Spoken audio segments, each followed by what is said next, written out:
Good afternoon. I think we might as well get going because we have quite a lot of ground to cover, and I have the delight and responsibility of chairing, in effect, two sessions. We're very lucky that we have here, to begin with the first session, four very distinguished speakers on the subject of the Southern Gas Corridor and its challenges. We have Emily Olsen, the Communications and External Affairs Director for BP. We have Matt Bryce. I was going to leave him to the end, but he's turned up like a bad herring. And you have to go to the other chair, too. Former ambassador to Azerbaijan for the United States, senior diplomat, long-time expert on Caspian issues, and as I think one could say with all of this panel, a very entertaining drinking companion. Michael Hoffman from TAP has been the External Affairs Director for the project, which was, as noticed earlier, the one that came last on the scene of the major prospective pipeline projects for carrying gas for the European leg of the Southern Gas Corridor, but late at the table didn't mean it was lost. And then finally we have Elio Ruggieri, the Senior Vice President of Edison and the Chief Executive Officer of IGI Poseidon, which has a very interesting history, both as a contender for carrying gas from the Caspian, but now, prospectively, as a potential carrier of gas from the Eastern Mediterranean to markets in mainstream, in the European Union. So, without any further ado, I'm very pleased to have the panel, and I'm going to try to set the scene as quickly as I possibly can in these slides. Why gas? Because we keep talking about gas and we're not talking about oil. Everybody gets more worried about oil. Well, basically, oil is a world global commodity. The problems of oil are global. They're not regional. If a region has a problem with oil, it's because the whole of the rest of the world has a problem with oil. Also, gas is far more complicated because basically it costs about twice as much to transport a unit, a thermal unit of gas, calorific unit of gas, as it does for the equivalent in oil. So therefore, margins are tighter. A basic map, basic indication, this is the Southern Gas Corridor, $48 billion worth of project, more than $10 billion, I should think by now, worth of contracts already signed, pipe being made for the major elements of it, crossing Azerbaijan and Georgia, and, of course, crossing Turkey, and, as we will hear soon, progress well underway with the European component of this scheme, which is TAP. And then we have Turkish Stream. Why is Turkish Stream interesting? Because it both poses challenges and opportunities for European customers. What do we know of Turkish Stream? I've listed some advantages. These, I really have said, are advantages for Russia. Essentially what it does is two very major things. One, it saves face for the Russians, and that's important. Two, it actually makes commercial sense as a two-string operation at least, because Russia has already committed itself to more than 6 billion euros worth of contracts in connection with the previously proposed South Stream project. Those were contracts for physical delivery of pipe and for pipe laying, contracted with a variety of major companies, including Saipem of Italy and Allseas of Switzerland and the Netherlands, for the second string. But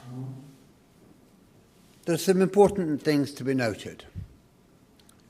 First of all, so long as it's just two strings, it doesn't have to worry about EU regulation because it neither touches the EU nor does it come within the frame of the European Energy Community countries which apply EU legislation.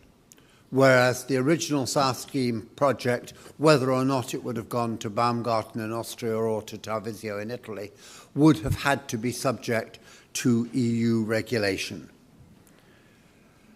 Then there is another advantage worth bearing in mind for a 2 BCM system, which is that if Russia so chose, it could seek to book space on the TAP line. Why do I say that? Because the TAP line has a third-party exemption from granting third-party access only for the first 10 BCM of its capacity, and it is designed as a 20 BCM capacity line, albeit there would need to be extra compression put in. So in other words, Gazprom could seek to utilize that second 10 BCM if it chose. And it is perhaps significant that Russia and Turkey have agreed that the offloading point on the Turkish-Greek border should be Ipsala, which is the Turkish counterpart of Kipoy on the Greek side of the border, which is the crossing point for the southern gas corridor, i.e. the place where the TANAP line across Turkey will connect to the TAP, Trans-Adriatic pipeline, that will go on to Italy. But, and there's always buts in this, there is also the question whether or not the Russians might actually prefer to try to see if they could effect some kind of reversal on their systems in Europe and run some of the gas at least into Bulgaria and perhaps further up. I think this is less likely, but it's certainly taken seriously by some analysts. What is highly unlikely in the immediate future is any rapid move to develop the third and fourth strings of this line. Because for that, they would have to solve the problem that defeated them on South Stream, namely the development of fresh infrastructure within the European Union or within the European Energy Community that would be subject to EU regulation, including third-party access, and even though they would certainly gain exemption, it would take years to negotiate the right terms.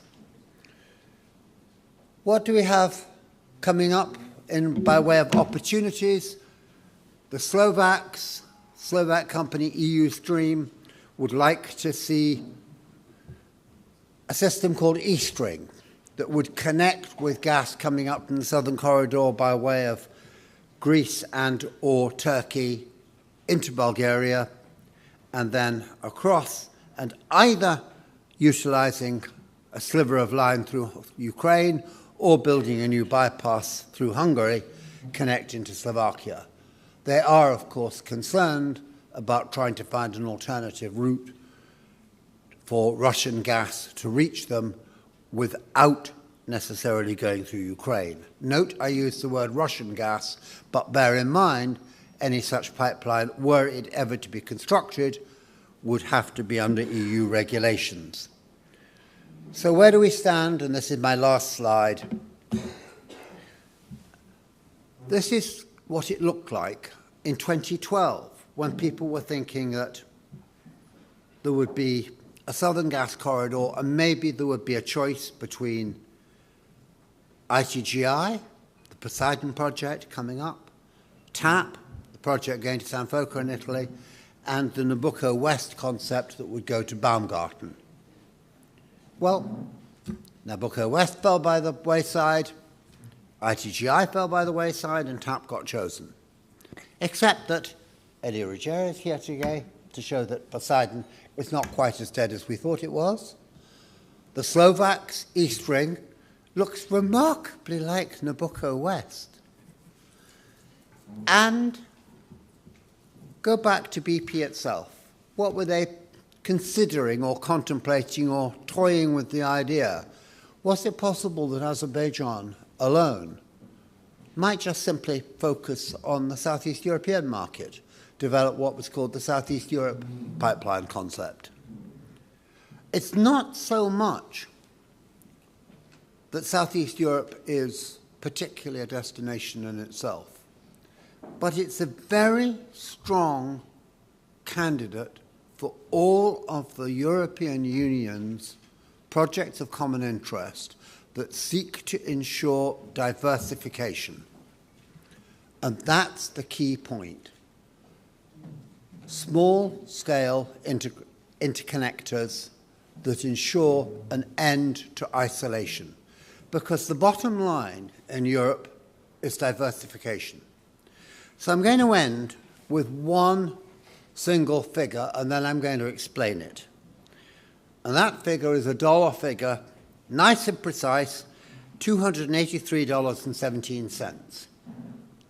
Beautifully precise and totally meaningless. What it is that at some point in the next 4 or 5 years, we're going to see a major flood of US LNG for export. The Americans seriously talk about as much as 100 BCM being available.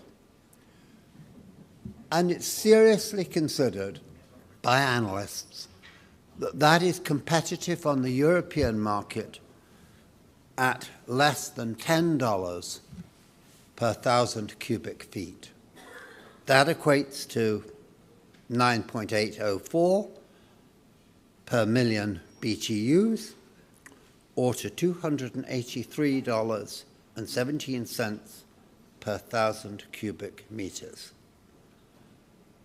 So that is the price that Russia may have to compete with, and that any next phase of gas entering the southern gas corridor, whether it comes from Azerbaijan, whether it comes from the Eastern Mediterranean, whether it comes from northern Iraq, or whether it comes from Iran, will have to consider as the benchmark against which it will be competing. And the great point for Greece is, with its LNG terminals coming up, it puts Greece in a competitive position. And in considering how its attitudes with regard to TAP, with regard to the Russian project of developing a hub on the border of Turkey adjacent to Greece, I trust that the new Greek government will understand that international competition to reach the Greek market is a good thing because it helps drive down prices, and that seeking short-term gains by seeking to benefit from one particular project can be deleterious to long-term gains from benefiting from multiple projects. Thank you very much indeed. And if anybody wants the maps, they're welcome to use them.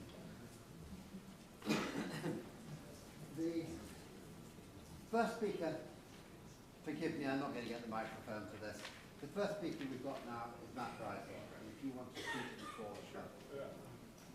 Yeah, I'm happy to speak from right here, if that's okay. Can you hear? Is it on? There we go. There we go. John, thank you for a typically elegant and brilliant introduction with such deep strategic insight and breadth as well. You're always so elegant in your British way. I'm going to be a little bit more unvarnished, I guess, in the American style. And first, I'm going to make 4 key points, which really boil down to staying the course. I mean, things are on track with the Southern Corridor. They ought to remain that way. And there's turbulence in the region, but I'll come back to that in a second. But I'm taken by what you just said about that LNG price of $9.84, you said, that needs to be beaten. And yeah, I spent a long time, 23 years as a U.S. Diplomat, but I'm now spending a lot of time in the private sector too, and I'm working on actually I haven't talked to you about this, but an LNG project to bring gas from the Marcellus shale field in Pennsylvania to Lithuania and Poland. And I think we're going to be able to offer a long-term 20-year fixed price of $9 per MMBTU. So we could talk about that later. You could also, by the way, price it reference to hubs, Henry Hub, but we'll talk about that later. But the main point is that Greece is really well positioned now to become that transit hub and maybe even a trading hub that Makis Papageorgiou talked about, as well as did Minister Maniatis in the first panel. And now's not the time to waver. So the four key points are, one, the commercial and strategic logic of the Southern Corridor is enduring. And I'll go back and explain that in a second. Number two, the second point is, as I already mentioned, the Southern Corridor is on track not only to be built, as Michael and probably Emily will explain, despite all kinds of complications. It's easy for me to say when I don't have any skin in the game or actual work I now have to do on this. But from my position as well as an observer running a think tank in Estonia, it appears to be on track. And in fact, we're looking forward in the theoretical world to its expansion. And I'll elaborate on that. But there's turbulence. There's turbulence in Turkey, as John just talked about, with Turkish Stream, which is essentially South Stream with a minor change. It's the same volume. It's basically the same route under the Black Sea. The only difference is where the pipeline comes ashore. Instead of being on the Bulgarian side of the Turkish border, it's on the Turkish side of the Bulgarian-Turkish border. And then, as I said, Greece is well positioned. And now's not the time to waver. So what's the commercial and strategic logic of the Southern Corridor? Well, it began, as Robin Dunnigan said earlier today, back in the mid-1990s, when the U.S. government responded, I should say, to initiatives by the presidents then of Azerbaijan, of Georgia, and of Turkey to build a network of pipelines, oil and gas, that Michael worked on as well, that would provide alternatives to exporting the largest new finds of hydrocarbons recently in the world, an alternative to either the Russian monopoly system or to strategic choke points like either the Straits of Hormuz or the Turkish Straits. There were 4 oil pipelines that were part of that strategy, one of which was Baku-Tbilisi-Ceyhan, the other was Baku-Supsa, but there were 2 other oil pipelines that did not bypass Russia. There was Baku-Novorossiysk, and also the CPC pipeline. And finally, a gas pipeline that did, in fact, seek to thread the needle between Iran and Russia to bring gas from Azerbaijan, hopefully, we hope, someday from Kazakhstan and Turkmenistan as well, to Turkey via Georgia.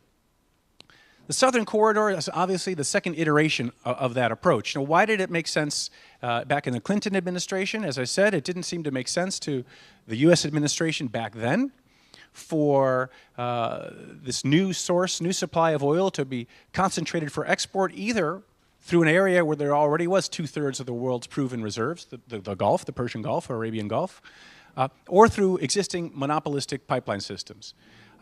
That hasn't changed at all in terms of the rationale for the Southern Corridor, but it didn't really matter what government officials like myself thought, or much more senior than I thought, unless the project made commercial sense. And we spent a long time together with BP, but with SOCAR, with private companies, BP and its allies, trying to convince the private sector that the strategic rationale was also reflected in commercial rationale. And it really was thanks to BP that everything shifted when Lord Browne realized, actually, maybe there is something to the point that strategic choke points could create an economic liability. Maybe there is utility in working with the U.S. government as BP was looking to acquire some American energy assets, whether it was Amoco or ARCO. And in fact, in the long run, maybe this was a way to mitigate risk and still come up with a project that made commercial sense. And colleagues, former and current BP, will correct me if I'm wrong, but a few years ago, the integrated asset of the upstream oil production in Azerbaijan and the pipeline system was, if not certainly one of the highest performing assets in BP's portfolio. And still to this day, right, Azerbaijan is one of the 4 most important producing areas in the world for BP, along with Angola and the North Sea and Gulf of Mexico. So the commerciality and the strategic thinking came together for the oil pipelines, same for the South Caucasus gas pipeline, and the same now for the Southern Corridor. So the logic is enduring, and therefore the project is on track. If the commercial logic and the strategic logic have made sense, and continue to make sense, then the project is going to keep powering forward. The United States, by the way, has really never favored one or the other route west of Turkey, whether it was ITGI, Elio, we worked on that together a lot, or Nabucco West, or TAP. We always felt that what was important was that there be a southern corridor comprised of whatever components make the most commercial sense.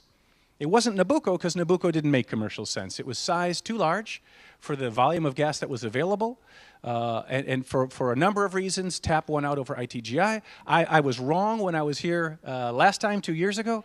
I thought Nabucco had the upper hand, or Nabucco West, because that was the political signals I was receiving from, well, Baku and Brussels. But ultimately, commerciality won out, and the better project won, which is clearly TAP. So that Southern Corridor remains on track. I think it's on target to expand, as I said.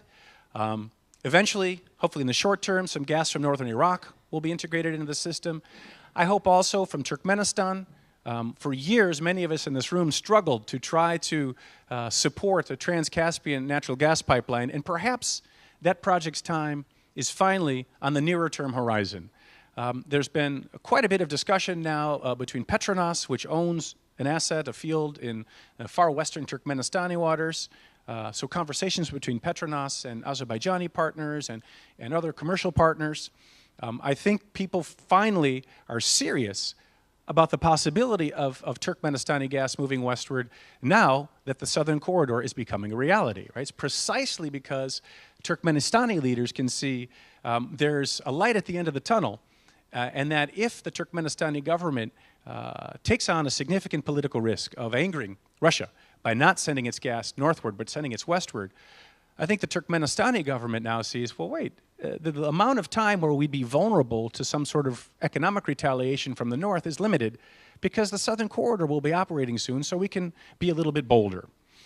So I think we'll see gas in, hopefully in the not-too-distant future from Turkmenistan and certainly from other fields in Azerbaijan. I won't expand on that. Michael will probably talk about that, I would guess, but there are plenty of people here, Vitaly Belyabekov and others from SOCAR who could talk about that. All right, Turkey, and I'm almost done here. What's happening with Turkey and Turkish Stream? I'm on the board of one Turkish energy company. I do a lot of academic work on energy in Turkey. I also have a new joint venture that has to do with oil spill response and land remediation, and I end up working a lot with Turkish energy companies, TPAO, and most importantly, BOTAŞ. And my read is, without quoting anybody, my read is that Turkey is being Turkey. It's playing a hopefully not too clever negotiating game whereby it wants to attract as much natural gas to its territory as possible so that it can become the key natural gas transit hub and the gateway to Europe, which then will elevate its strategic importance and will also potentially become a gas trading hub. That's good business if you're BOTAŞ, if you're Turkey.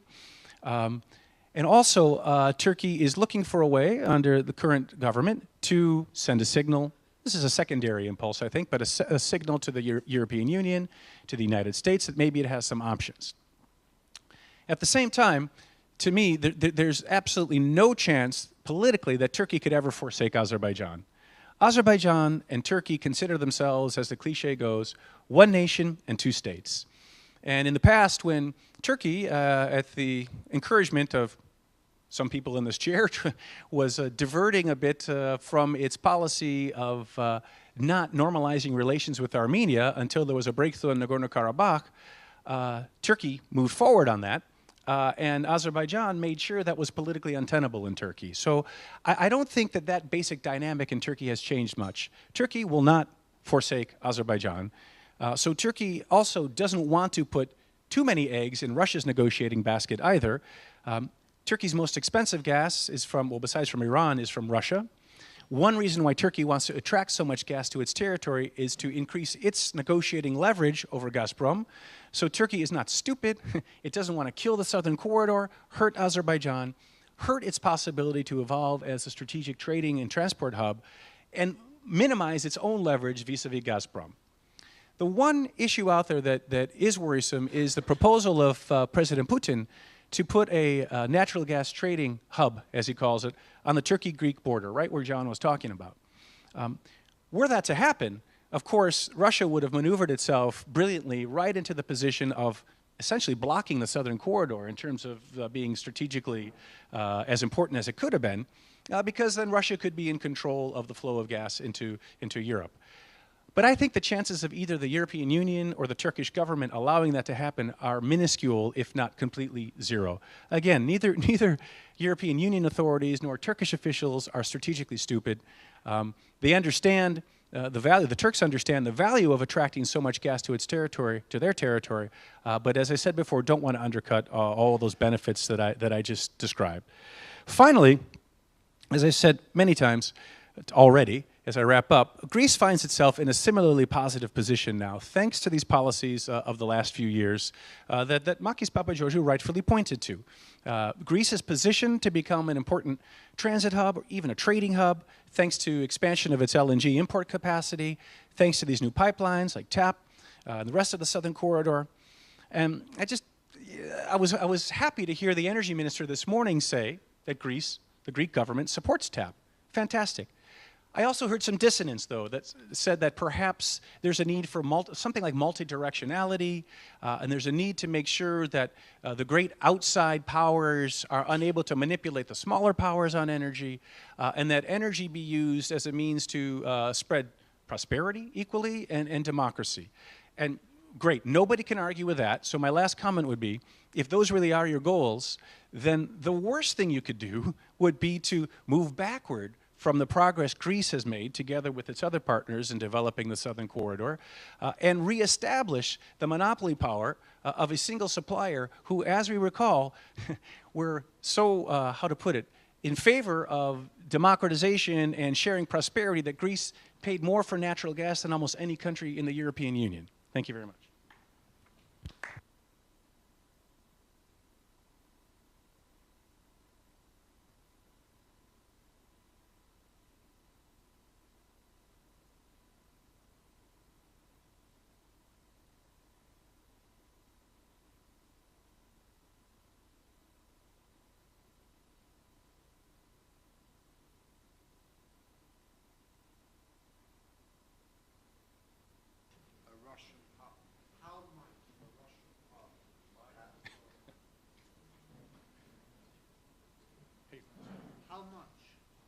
Russian hub at Ipsala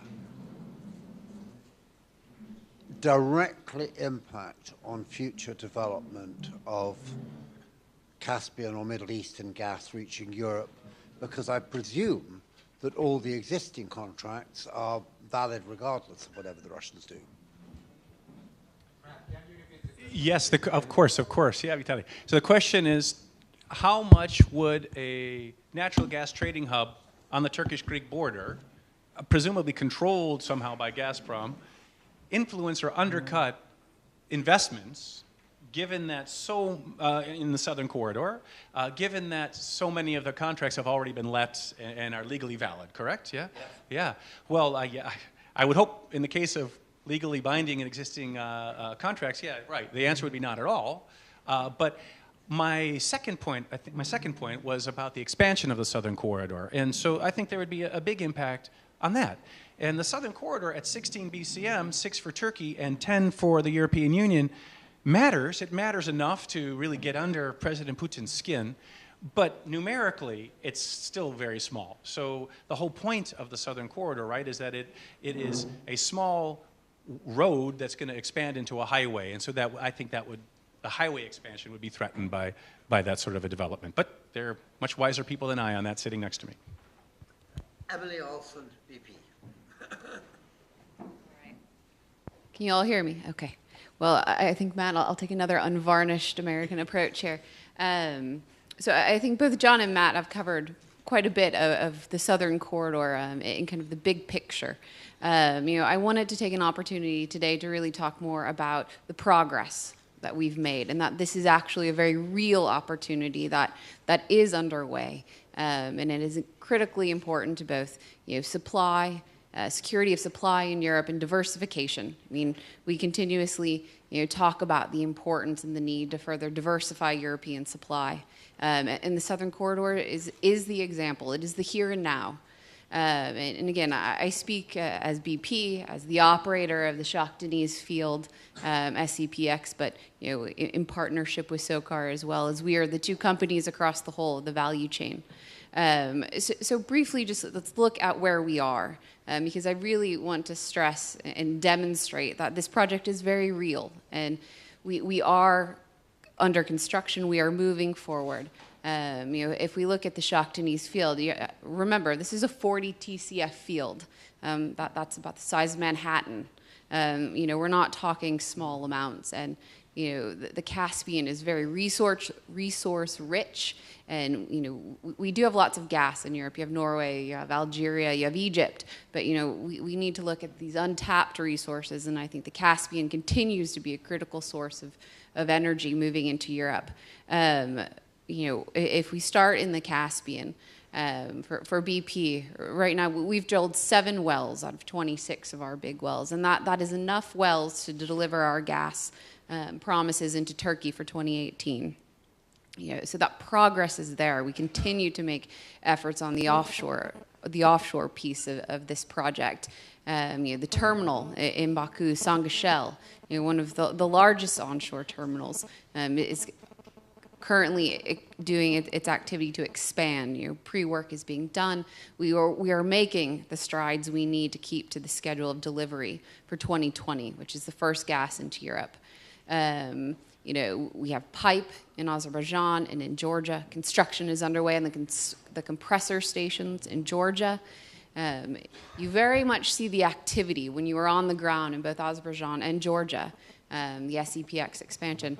That really gives you an insight and a momentum, I believe, to really understand the value that this will bring and the time and the complexity of these projects, right? I think that's something that cannot be missed. This is a very complex project, but we are making good strides. We are on schedule, as Matt said. We continue to move forward. TANAP continues to make progress as well, working on land and pipe. And I will leave TAP for my colleague here, Michael, to discuss with you the details of that. But I think you can't really emphasize enough that when we talk about supply and diversification, this is a very real project. It's a $45 billion investment, and given the current volatility in the oil price, the $50 oil isn't something we love. But we are committed to this project. We've dedicated the capital, and so there is no wavering on the part of BP on this project. It is critically important that we see the Southern Corridor come to fruition. We believe, as Matt talked about, this is an opportunity to unlock the Caspian and to really build that network into Europe to deliver gas and to provide a secure supply. BP continues to work on the upstream side. We are making very good progress, and I can't stress enough the schedule part of this is that we absolutely need to keep to schedule. We need to here in Greece, I think, and again Michael will talk about this, but really keeping the pace and keeping the momentum. Not only do we have the political support and the partnership of the host governments, our shareholders. There's 11 different shareholders in this project, which involves 7 countries, 11 gas buyers. This is no small feat, but it requires the political stability, the legal and clear commercial frameworks to make projects of this significance come to fruition. And we are very proud to partner on this project, and we very much want to see it delivered on time and successfully. But I will leave it to Michael to take on the TAP side, and he can illuminate us more about what's going on in Europe. Thank you.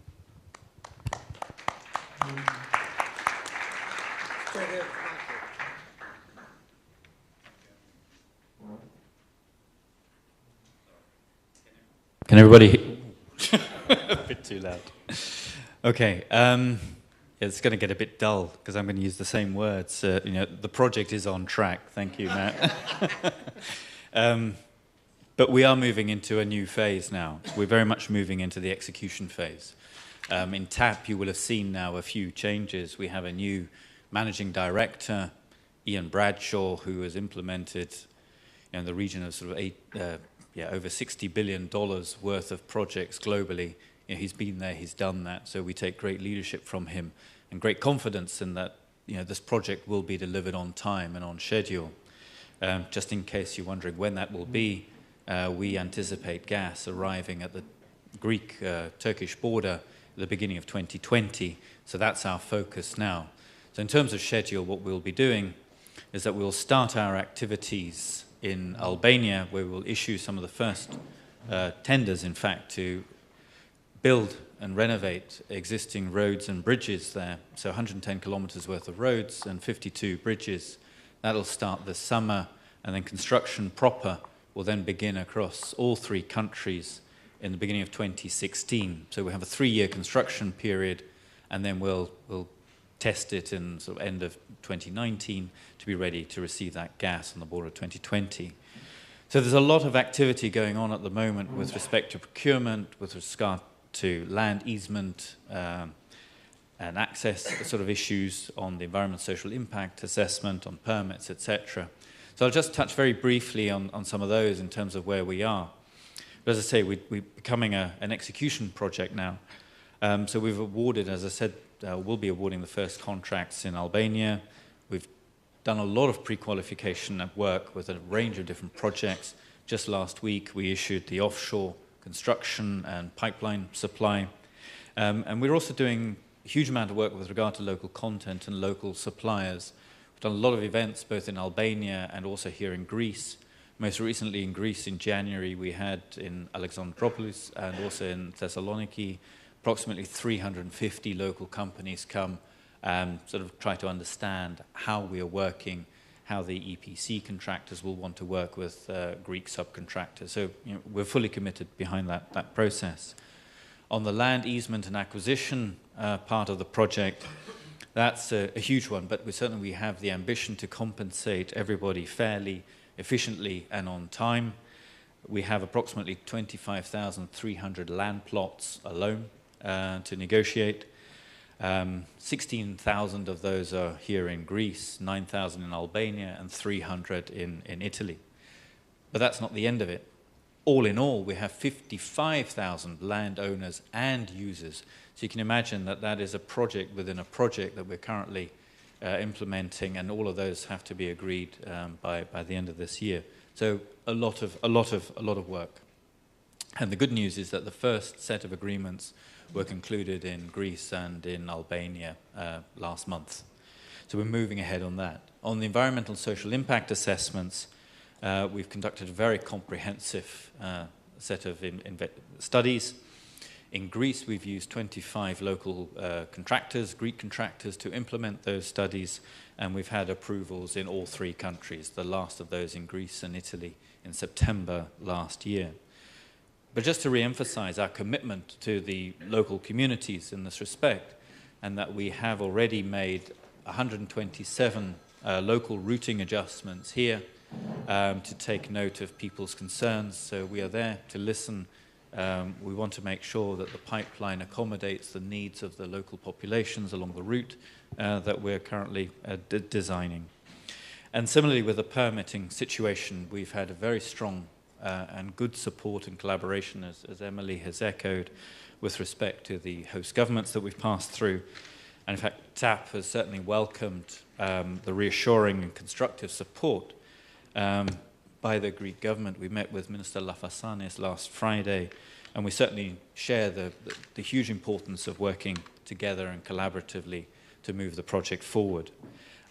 Lots of challenges ahead, but those will be largely now sort of implementation and construction challenges. But what does this actually mean for Greece? We're sitting in Greece, although I'm speaking about the overall TAP pipeline project. It certainly is a project that creates a number of jobs, both permanent and also during the construction phase. There's obviously income that is generated for the lifetime of the project. Very importantly, this project, or TAP, we are very fortunate to have the investors we have, BP, SOCAR, Enagas, Fluxys, Axpo, etc., who are very financially solid. They're not requiring any subsidies from anybody to actually make this project happen. There is no direct need for us to go to the Hellenic Republic and seek financial support. Our shareholders, will make sure that that happens. We believe TAP has been such a big important project, not only in Greece but also in Albania and in Italy, but particularly in Greece, certainly does a huge amount to improve and support investor confidence here in the country.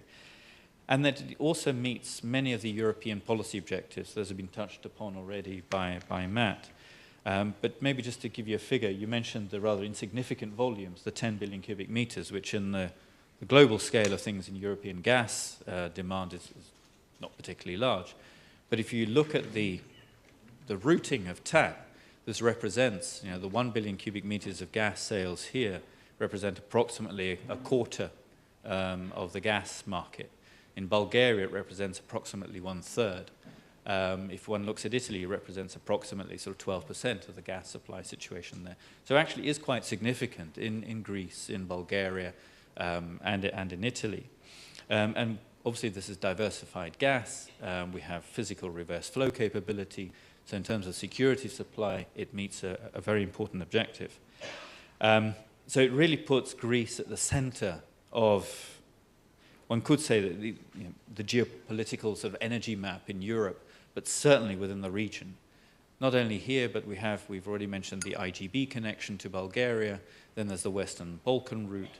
There's also the Ionian Adriatic pipeline. There are several different projects with which TAP has agreements. We have agreements with Elio on the IGB with regard to Edison and DEPA and Bulgaria Energy Holdings. We have agreements with the Ionian Adriatic pipeline. So there's great commitment here to make sure that this happens. So TAP is very strategic in that sense, and the additional capacity that you referred to is obviously important.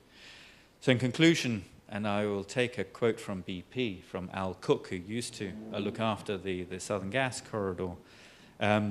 He always spoke about the importance of moving this from sheets of paper to sheets of steel, and I think we can start to say that we're very much moving to the sheets of steel, ordering pipe, etc. So I'll leave it at that. Thank you.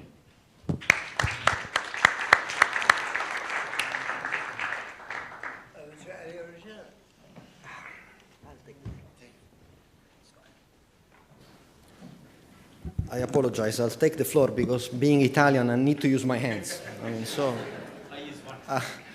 With only one hand is more difficult. I need to start from saying TAP is on time. This is good news. This is very important news, mainly for Italy, because we are living years of uncertainty in Italy. 2019, which is in our world is the day after tomorrow, is coming up. And 2019 will be the year where transit agreement through Ukraine will terminate. We don't know what will be the next steps beyond that. Transit agreement through Tunisia will terminate, and we don't know what will be the next steps beyond it. So having TAP in operation as early as the earliest of 2020 is, for me, Italian citizen and Italian consumer, a great and important thing, and we wish all the best to all TAP sponsors and shareholders. But this was not the topic of the discussion, obviously. I need to speak, and I would like to update you on what we have been doing after Shah Deniz has selected TAP as initial or southern route for the Azeri gas from Shah Deniz 2 field. You know, IGI Poseidon is a Greek company that was formed back in 2008 to be part of the Southern Corridor. From 2008 onwards, the joint venture between DEPA and Edison has evolved into a developer of several pipeline projects, mainly 3 at the moment pipeline projects. So the interconnector between Greece and Bulgaria, I should use this actually. Yeah, the interconnector between Greece and Bulgaria, namely the IGB project, which is a component, small in terms of size, but not small in terms of strategic relevance of the Southern Corridor as it's planned today. The Poseidon pipeline, part of the ITGI corridor, still there, and we will discuss why we do not consider this as a debt project, but as an option for enhancing the Greek role of transit country. And very recently, the East Med pipeline. Now, all of the three projects are, just to mention, PCI project, so a project of common interest under the by the European Commission. Now, going on the IGB. We consider that the IGB will be, time-wise, the first realization of the Southern Corridor. Together with our partners, Bulgarian Energy Holding, we are planning to take an investment decision, as it was announced earlier by former Minister Maniatis in mid-2015, and our target is to make sure that the project will be in operation in 2018. Now, once the project will be in operation, and once also TAP will be in operation, the IGB project will allow the Bulgarians' friend to import gas from Shah Deniz 2, gas that is already being contracted. But potentially, also gas from other sources. We mentioned, Makis mentioned about LNG in Greece. Well, IGB is the vehicle, the route for importing LNG also in Southeast European market. But let me focus on the size of IGB. It's small. It's 5 BCM maximum capacity. But in relation to the size of the markets, it's huge, because this project is twice the size of the market of Bulgaria. This means that when we have decided to select this size, we were not looking at Bulgarian per se. Obviously, Bulgarian is first target. But we were looking at the possibility of using IGB as the access route for importing diversified sources of supply, also in other southern eastern countries, through existing interconnection like the case of Romania, through future interconnection like the case of Serbia, and even beyond Romania to Hungary. So we believe that IGB is a pivotal infrastructure in Southeast European region, and we are fully determined to secure its realization. The work and the support we are receiving from the Greek and the Bulgarian governments, mainly also after the fate of South Stream project, is huge. So we really are doing our best to make sure that this project becomes steel rather than paper by 2018. Now, the Poseidon pipeline. IGI Poseidon was born under this project. This project was offered to our Azeri friends as a potential route for bringing Shah Deniz gas into Europe. Once the decision was done in February 2012, we have questioned ourselves what to do. Shall we give up?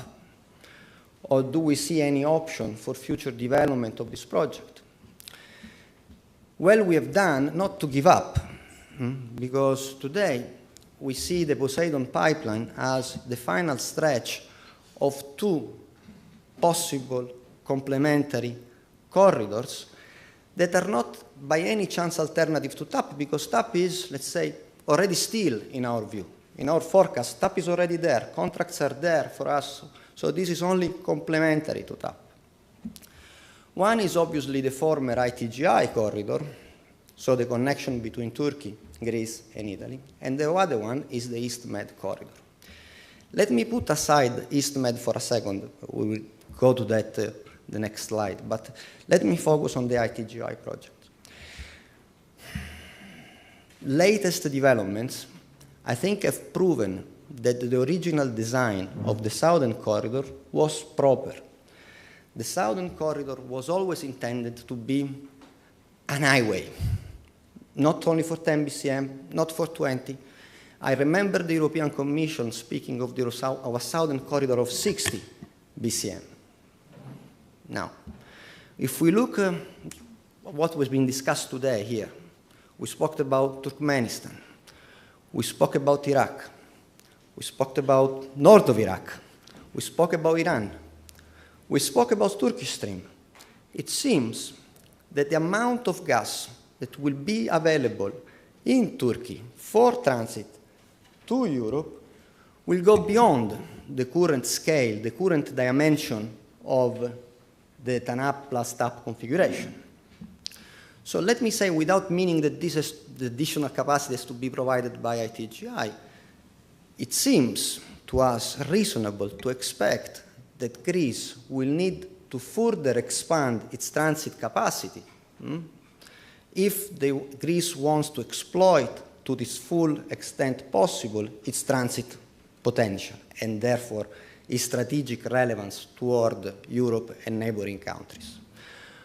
So we are here with a project that in 2012 was mostly developed, ready to take a final investment decision, and it has been maintained at this level since then. So we are in a position, if a new supplier of gas emerge at any schedule, at any time schedule, to offer a quick project to be implemented, leveraging on existing permits, existing technical design, existing and consolidated maturity of the ITGI project.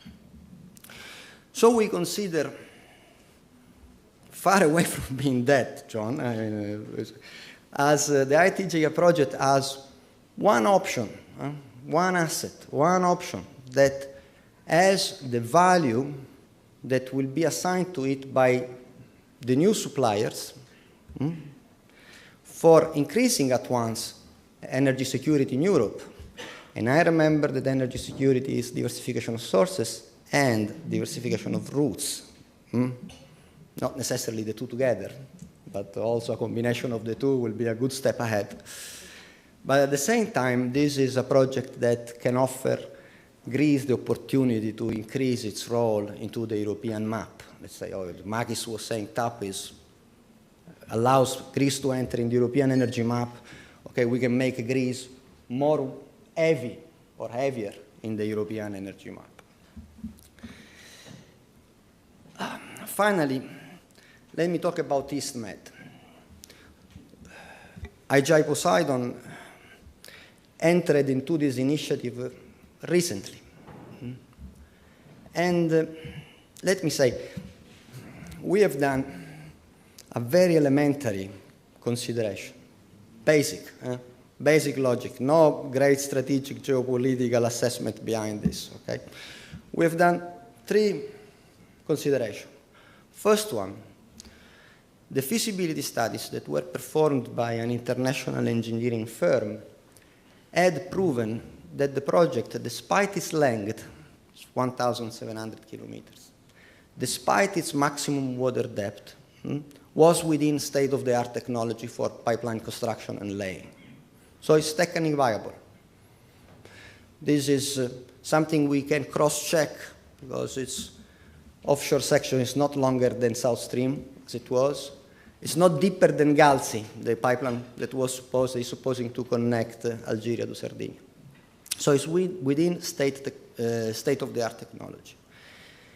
From an economic point of view, we have done a very simple assessment. We are talking of 2,000 kilometers between wellhead to final consuming market. 2,000 kilometers. Just to give a figure, the southern corridor is currently designed is 4,000 kilometers, more or less. So half the way.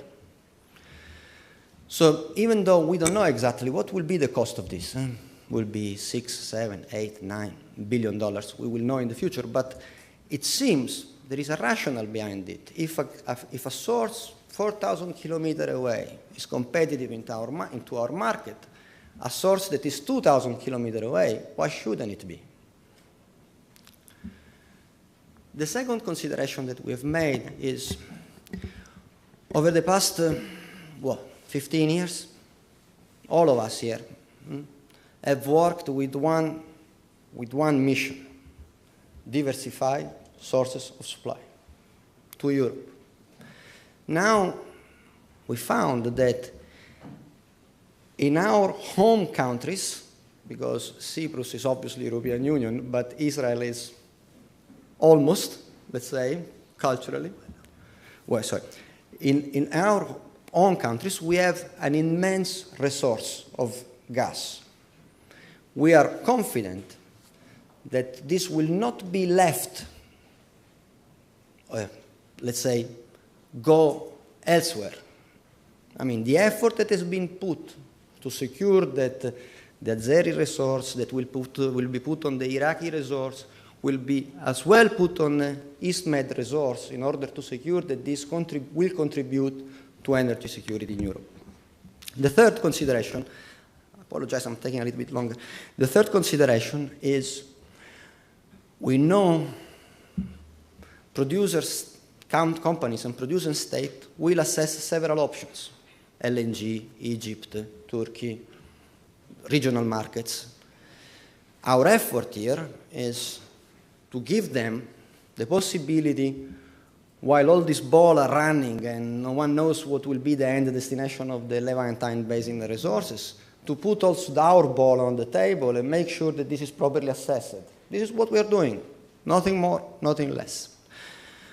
So in the next few weeks, we will announce, I'm actually announcing it now, the award of a pre-FEED engineering contract to an international consortium of firms whose scope will be, within 1 year, to define the optimal configuration of this pipeline and to assess what is its cost and its schedule. We will provide these inputs to the people having to decide on the route, let's say. So states, Cyprus, Israel, Greece, companies, in order for them, if the decision will not be taken by them, obviously, will be in a position to compare the merits of this option with respect to all other options in place. So it's an effort we are doing, I mean, with this final goal. Now, I will conclude. We think that our portfolio project today is an asset to EU. IGB, going very, very short, is a key asset for securing that the Southern Corridor can provide immediate benefit to Southeast Europe. Small, but its strategic relevance goes beyond its length, okay? Poseidon is an asset because more gas than more gas than the capacity of the current TANAP-TAP configuration will become available in Turkey, and if new transportation options have to be materialized, then this can benefit from the maturity of ITGI. EastMed is the single new source of gas, of domestic gas, and the EastMed pipeline is the single and only way to secure a direct, for once, connection between the producing field and European states. Thank you. Elio, thank you very much, and thanks for making particularly the point about East Mediterranean gas being a new source of supply, whereas, of course, the gas that will come in through Turkish Stream would simply be the redirection of an existing source of gas, which is one of the big problems, which is...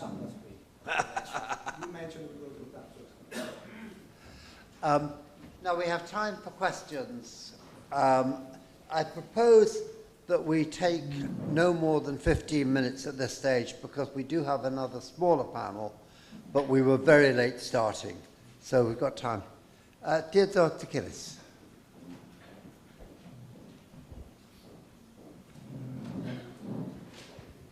Thank you, Robert. Thank you all for your excellent presentations. I'd like to have a question to the lady representing BP. BP, apart from Shah Deniz 2, is leading, in partnership with SOCAR and other members of Shah Deniz 2 consortium, the development of other fields apart from Shah Deniz in the Azeri waters of the Caspian Sea, such as Shafah Hashiman, the deep reservoirs of gas within Azeri Chirag Guneshli. Total was in Absheron. I don't know what's happening. So, could you give us a feeling of how all these non-Shah Deniz gas potential deposits are being developed in Azerbaijan? Are they, in what stage they are in? Because at the end of the day, If this is not available by 2022, 24, 25, or even later, how is TAP going to be able to materialize phase 2? Where is it going to get the other 10 BCM of gas to get them to Europe, if not from Azerbaijan? Thank you.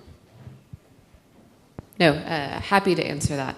I mean, you've hit all the big fields, so absolutely. I mean, I think we are constantly looking at the stage in which we are developing our resources in the Caspian. I mean, ACG has been a prolific field, Shah Deniz, I mean, constantly looking at that. So, I mean, I'm not I'm not on that side of the business, so I can't speak that clearly, but my colleagues from SOCAR are here as well. But, you know, we absolutely are looking at the next stages of development and looking at, you know, when you look at the reservoir, which are the next moves strategically to deliver that gas. But absolutely, I mean, there are clear plans to develop the next tranches of gas out of the Caspian. And I think that your time frame of 2022, you know, absolutely, I mean, we stick to that development as well. But, you know, you also have to take into consideration the oil price, the economics, and how that will impact in the long term. But BP's been, for 20 plus years now, been very much in the Caspian and have partnered and had a great relationship with Azerbaijan and SOCAR. And so we really do have a clear path internally on where we need to go next to ensure the next tranches of gas. But don't underestimate, you have to be thoughtful of the commercial aspects as well and what the volatility will look like. We have a question here, I think. You asked, yes. I'm sorry, the light is very difficult. Yes, I understand. It was an excellent presentation from all of you indeed. My name is Niki Zavella. I'm a former member of the European Parliament, member of the Energy Committee. My question is for Ambassador Prysa. You said about the relations between Turkey and Azerbaijan. It's one nation, two states. Well, considering that the essential, the real connecting power between the two states was the Imam Gulen group. And from my, experience and everything, I know that there is a very strong positive attitude from Azerbaijan's side for Imam Gulen. Do you see any problems between, you were very, very, blunt that yes, the relations are good. Are they really good? I'll do the chairman. Please, Matt. Thank you. Thank you, Mr. Chairman. The world's always more complicated than a headline statement that somebody makes up here on the panel, but I think that where the complication comes in is more on the commercial negotiating side. I think Turkey and Potash are going to be smart and use every advantage they have to squeeze as much economic and commercial benefit as they can from Azerbaijan and the companies developing the projects as they possibly can, but that strategically they are aligned. And yeah, I do stand by my statement, and I also stand by I understand where you're coming from. You were talking about the Fethullah Gulen movement. Yeah. In my experience, living in Azerbaijan and running our embassy there, and then now living in Turkey, I sense that there were followers of Gulen in both places, and that those followers are very much back on their heels right now and are being politically defeated. And so I actually don't see that as a problem in Azerbaijan's relations with Turkey. But it is an important point few people ever mention. And there's actually the Kafkas University, where BP has its engineering faculty, or oil and gas engineering faculty that it has supported. That was a Gulenist institution. So there are these changes politically, very strong ties. So they're still working through the system. But I don't know how closely you follow Azerbaijani politics, but if you keep your ear to the ground, you hear from time to time rumors that this person or that person is no longer in their job because they were thought to be too close to the Gulen movement. And I also have always sensed that at the most senior levels of the Azerbaijani government, there was always a discomfort with the Gulen movement, to be quite honest. Back my times as ambassador and even before. But you're right, it's one of those ripples that's being worked through, I think. Thank you. We're very lucky that we actually have here a senior official from SOCAR, Vitaly Balabayev, who is prepared to help answer the question we were asked as to what is the next wave of projects. Vitaly, should I just pass the microphone to you? Thank you very much, John. No, I have it. Thank you. And thank you all. Thank you, Matt, for the kind words. I'm sure that you provoked John to pass the mic to me with you mentioning my name. In an attempt to answer the previous question, in continuation what Emily already mentioned, yes, we have a number of oil and gas fields under development or planned to be developed in Azerbaijan, both offshore and onshore. And the most noticeable of those is obviously Absheron, who is next in the line. It was mentioned by the gentleman who asked this question. It's operated by the joint company consisting of Total, Gaz de France, and SOCAR. And we are viewing this field as the next source of gas into the Southern Gas Corridor, somewhat between 2020 and 2022. That's at least the current vision. We have Umit and Babek perspective structures, which are now tendered out by SOCAR, and we are collecting the offers from the interested oil and gas majors as we speak right now. So again, one should expect that there will be continuation of this particular process, resulting in the successful selection and then establishment of the long-term relationship for these two. One of those is already, in fact, field, another is prospect, but we know that the gas and hopefully oil-bearing prospect that could produce as much as 10 billion cubic meters of gas per year from these two. In terms of Chardonnays, in terms of Absheron, we are thinking at least of 5 billion cubic meters of gas per year. As I said, starting between 20 and 22. There is ACG Deep, which has similar gas deposit by the size.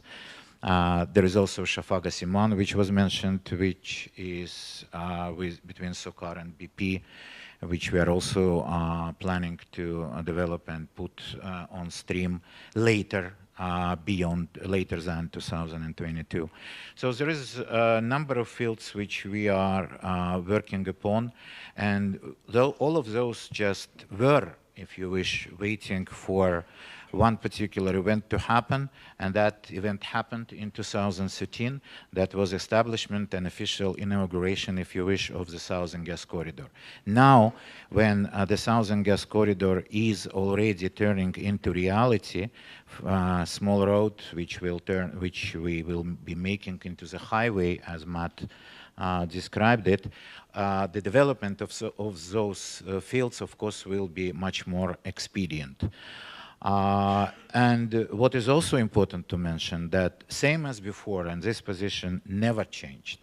We, SOCAR, representing the state of Azerbaijan, also in the relationships we have in Azerbaijan and outside in the energy relationships across the whole value chain of the Southern Gas Corridor, are open to the cooperation with all of those who will be interested in using capacities which we have or will have in the future, allowing all interested sellers and buyers to find their balance of interests using the infrastructure which we are currently building for ourselves, this initial 16 BCM, but which we will be fully and are fully prepared to develop further to satisfy the needs of the others.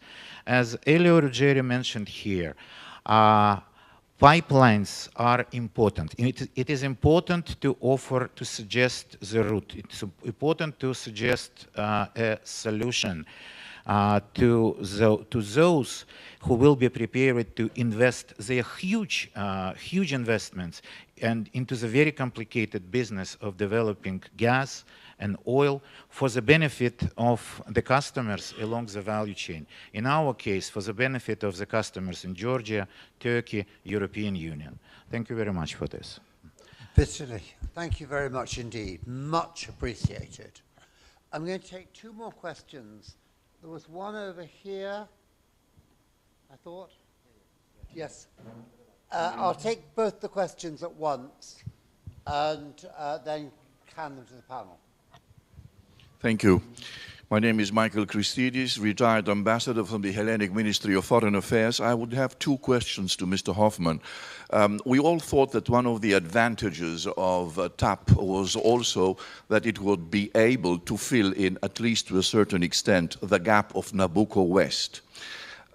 It seems that Bulgaria is not very convinced with that. Last week, and during a visit of President Aliyev in Sofia, Prime Minister Borisov announced that he will be seeking the support of the European Commission for reviving the Nabucco West project. Is this of any concern of you? And the other question has also to do with concern of you. If Matt Bryce's prophecy about the Southern Stream proves as successful as his previous one on TAP, he mentioned it before himself, is the South Stream implementation a concern, and to what extent for your project? Thank you. What I'm going to do, Michael, can I just take Gary Lakes' question as well, as it's the last one? Yeah, thank you. My question is for Mr. Ruggieri. Sorry. Do you know what sort of resource, gas resource size you would have to have in the East Med in order to make that pipeline viable? I know you've not done the study, but how much gas would have to be there for it to work? And also, I mean, there's have you spoken to Noble or Dalek about this? Like Eni's drilling. Eni is a shareholder in the Damietta LNG plant as well, and also there's a political problem there because that pipeline would probably go through territory that Turkey claims as its own.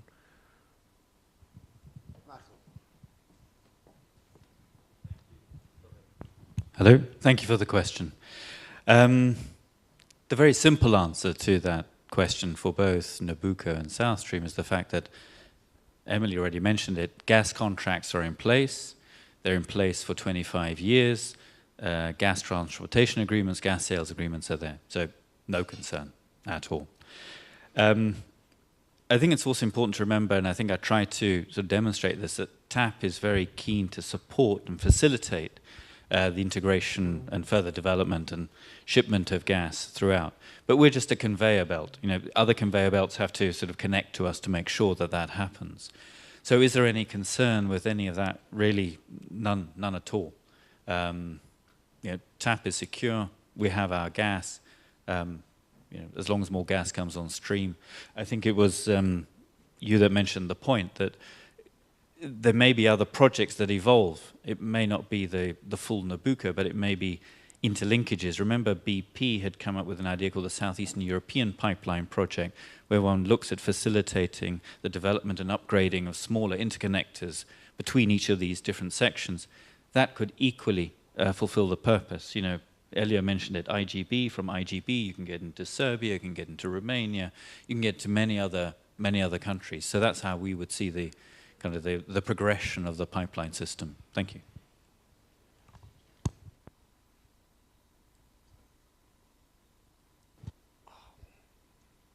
Well, I'll try to answer, Gary, but it's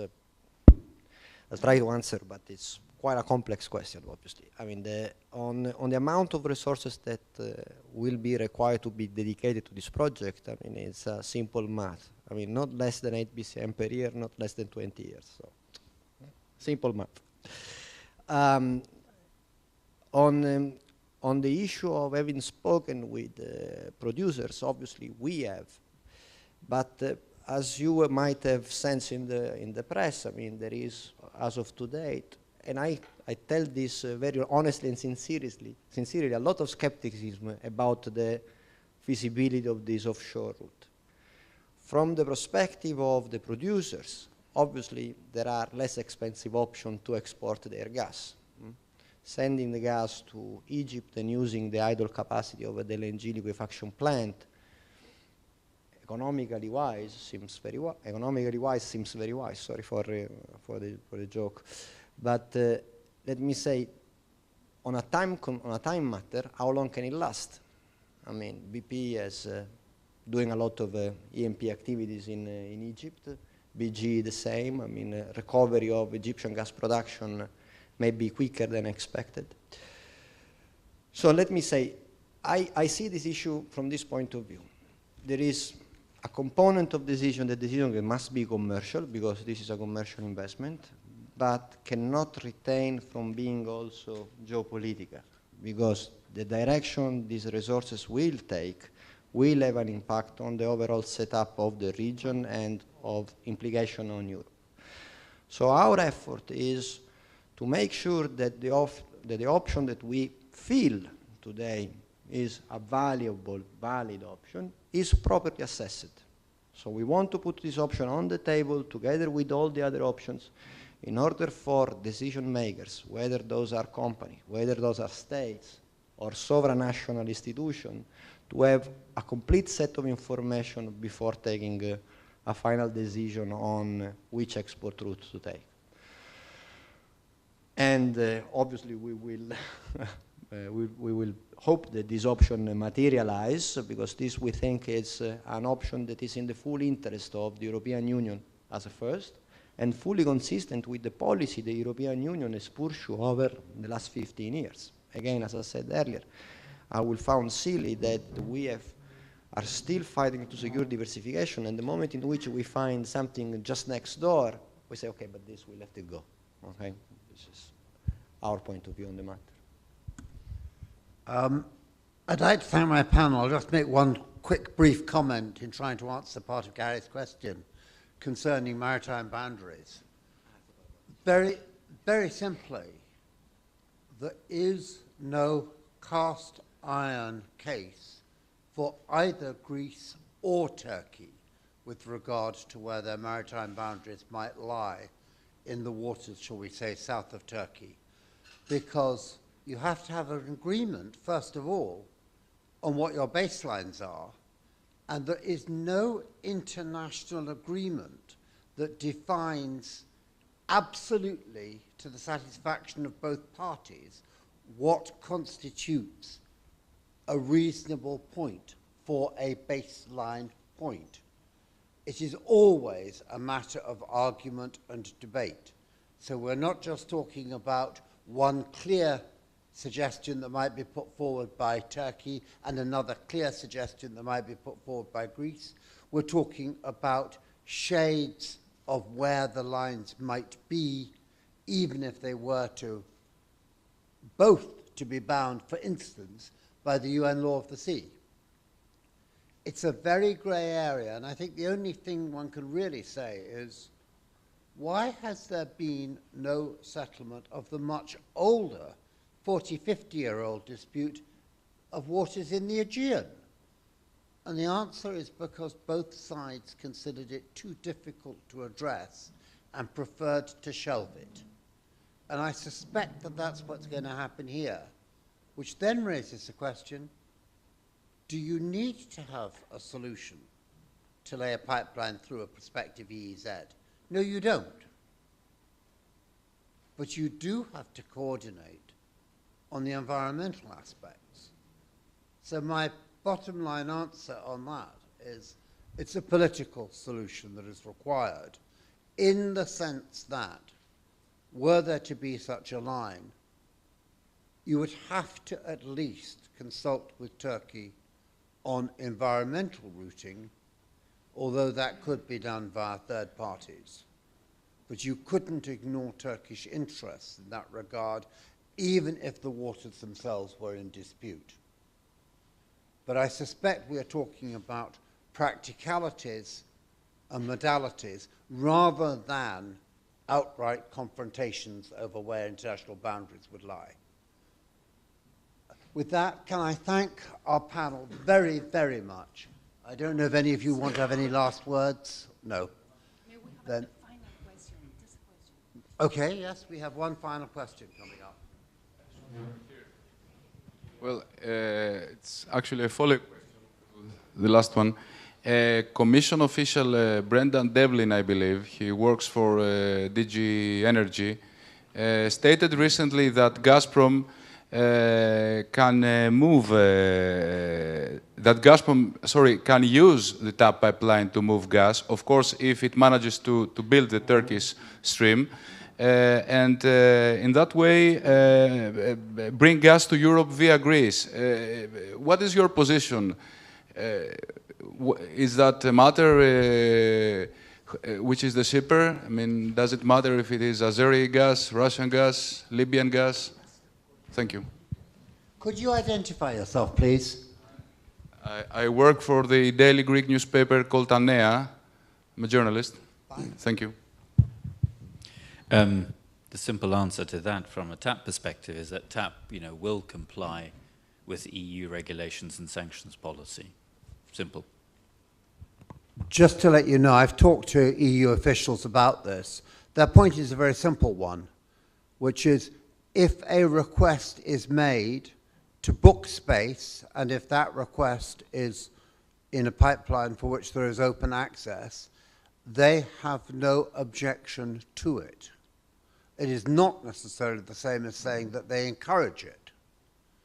So it's very much a question of Gazprom would have to put itself in a competitive position to book space on the line, just as indeed on any other line that might be built within Europe would have to have a competitive element and a question of third-party access. So can I thank our panel very, very much. We have a further panel coming up now with no real break. We've got another... A last one, yes, sorry. Please be quick, because yes, we're already overrunning.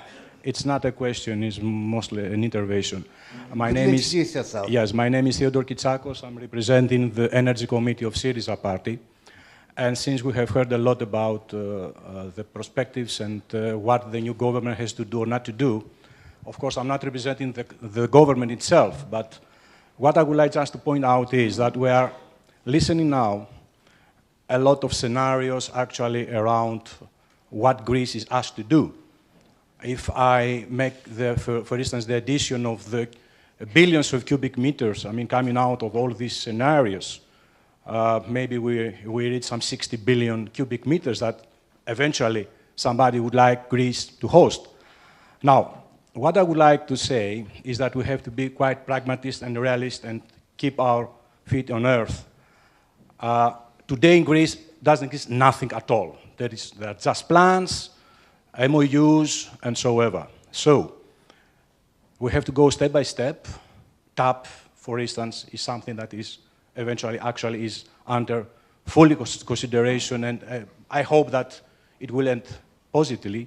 But for all the rest, we have to bear in mind that the Greek society has first to digest all this.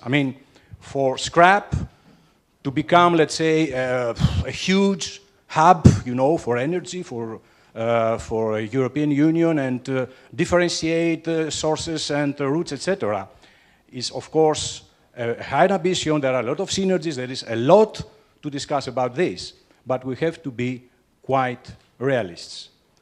Step by step, and consider that this massive monetizing of energy resources, which happened in the last 10 years and now is in declining because, the recession and the oil prices, etc., and the investments, all this has to put us in alarm to say, yes, step by step, we look after all this, we talk to the partners, we talk to the institutions, but please don't, become quite enthusiastic that all this will come just like this. I have spent 35 years working in a very big multinational company in the field, and I know that in all these years, dozens of scenarios and, all these kind of things, and PCIs and MOUs, etc., were built up around the globe, but of course a small percentage was realized. So I wouldn't like to waste your time. I know that we are already delaying the session, but it was just a quick, let's say, pointing out, how we feel in the political part. Thank you very much. If I can very quickly answer that, I hope on behalf of the panel. What you're really talking about is the difference between projects for which contracts have been made and issued and developed, and proposals for projects that have yet to receive actual contracts and are very often some way away from them. And I think the point is, the Southern Gas Corridor is contracted for 2/3 already and on the verge of contracting for the last third. It's, you know, put it this way, as an integrated project, it is not possible for it to be stopped, nor is it desirable for it to be stopped. It is ongoing. It is going to be built and developed with the three main pipeline projects, the South Caucasus Pipeline, the TANAP Pipeline, and the TAPROD Pipeline. You then have the second question that the Russians have already got 6 billion euros worth of contracts that they've signed last year for South Stream, which they are diverting for use to Turkish Stream. So therefore, we are likely to see almost certainly roughly 30 BCM of capacity landing on Turkey's Black Sea coast in Turkish Thrace. What happens then? Slightly complicated, but that's almost certainly going to happen. Everything beyond that starts becoming speculative, except that at least we have one thing, a certain amount of European commitment to some specific projects, notably the Greek-Bulgarian interconnector, which Elio is associated with, and with various other interconnectors in Europe. Those at least have funding to proceed further, and some of them, notably I think the IGB, will go ahead. But it is still very speculative beyond that, particularly in an age of very tight constraints. But I think you're absolutely right, and we haven't really, I regret to say, addressed one of the core issues. How do you make this worthwhile for ordinary people? How do you explain it to ordinary people? How do you say that they'll benefit? And so I'll go back to the basic point. The more gas that you can get into Greece, almost by definition, if this is an open, free market, the greater the competition within Greece, and therefore the lower the price for domestic consumers. So can I thank my panel, finally, very much indeed.